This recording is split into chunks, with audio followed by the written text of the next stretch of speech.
सीता जी लंका में बिना भोजन के कैसे जीवित रहीं? माता सीता लंका में अशोक वाटिका में बंदी के रूप में लगभग 1 वर्ष रही।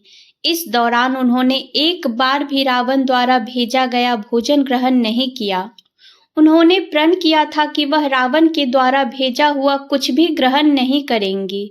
उन्होंने यह संकल्प लिया था कि वह निराहार रहकर प्राणों का त्याग कर देंगी। फिर वह बिना भोजन किए कैसे जीवित रहीं? आइए जानते हैं इसका रहस्य।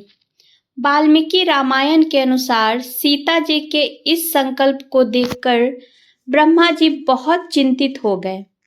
सीता जी के जीवन की रक्षा करना बहुत आवश्यक था। ब्रह्मा जी ने देवराज इंद्र से कहा कि तुम शीघ्र ही लंकापुरी में जाकर उन्हें उत्तम खीर प्रदान करो।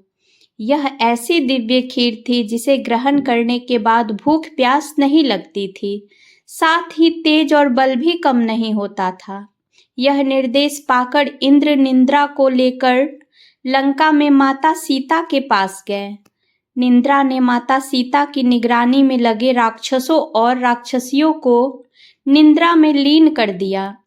इस बीच इंद्र अशोक वाटिका में माता सीता के पास गए और बोले, मैं देवराज इंद्र हूँ और परमपिता ब्रह्मा जी के आदेश पर आपके पास आया हूँ। मैं आपके उद्धार के लिए महात्मा श्री रघुनाथ जी की सहायता करूँगा। वह सीता जी के लिए विशेष खीर लेकर गए थे। उन्होंने सीता जी से कहा कि इसका सेवन कर आपको कई वर्षों तक भूख प्यास नहीं लगेगी। बहुत पुरानी कहावत है कि दूध का जला छाछ भी फूंक कर पीता है। एक बार धोखा खाया हुआ व्यक्ति किसी पर सहज विश्वास नहीं कर पाता। सीता जी रावण के हाथों धोखा खा चुकी थी। उसने साधु का वेश धारण कर ही उन्हें छल से भरे वचन बोलकर लक्ष्मण रेखा पार करने पर विवश कर दिया था। इसके अलावा लंका एक ऐसी रहस्यमयी और माया नगरी थी कि वहां कुछ भी होना असंभव नहीं था। कोई भी दानव किसी का भी रूप ले लेता था, कोई भी कहीं भी जा सकता था। लिहाजा सीता जी द्वारा किसी पर सहज विश्वास करना कठिन था। उन्होंने कहा कि मुझे कैसे विश्वास हो कि आप ही देवराज इंद्र हैं। मैंने श्री राम के साथ देवताओं के लक्षण अपनी आंखों से देखे हैं। देवताओं में कुछ विशिष्ट लक्षण होते हैं जिनसे मैं अच्छी तरह से परिचित हूँ। यदि आप इंद्र हैं तो उन लक्षणों को दिखाइए, तभी मुझे आपकी बात पर विश्वास हो पाएगा। आपको याद होगा कि जब हनुमान जी अशोक वाटिका में गए और उन्होंने स्वयं का परिचय श्री राम के भक्त और दूत के रूप में दिया, तब भी सीता जी ने उन पर सहज विश्वास नहीं किया था। जब हनुमान जी ने श्री राम द्वारा निशाने के रूप में दी गई अंगूठी उन्हें दिखाई, तब उन्हें विश्वास हुआ।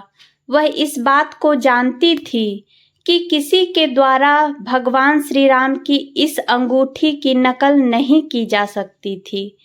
सीता जी द्वारा ऐसा कहे जाने पर इंद्र के पास कोई विकल्प नहीं था।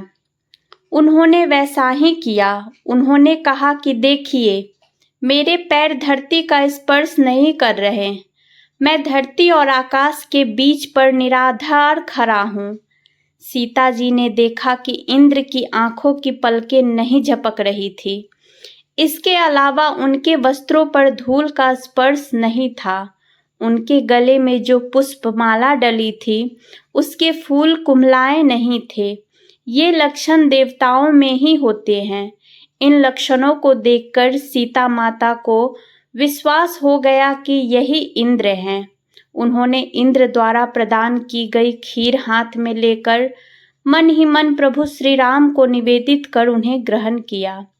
खीर को ग्रहण करते ही जानकी जी को भूख प्यास के कष्ट से मुक्ति मिल गई। इंद्र के मुख से श्री राम और लक्ष्मण का समाचार पाकर वह बहुत प्रसन्न हुई। उन्हें पूरा विश्वास हो गया कि प्रभु श्री राम उन्हें लंका से मुक्त कराने अवश्य आएंगे। महर्षि विश्वामित्र जब श्री राम और लक्ष्मण को अपने यज्ञ की रक्षा के लिए वन ले गए थे, तो उन्होंने भी श्री राम को बला और अति बला नाम की सिद्धियां प्रदान की थी। इनके कारण वे बिना कुछ खाए भी पूरी तरह स्वस्थ रह सकते थे और उनके तेज बल में कोई कमी नहीं आती थी।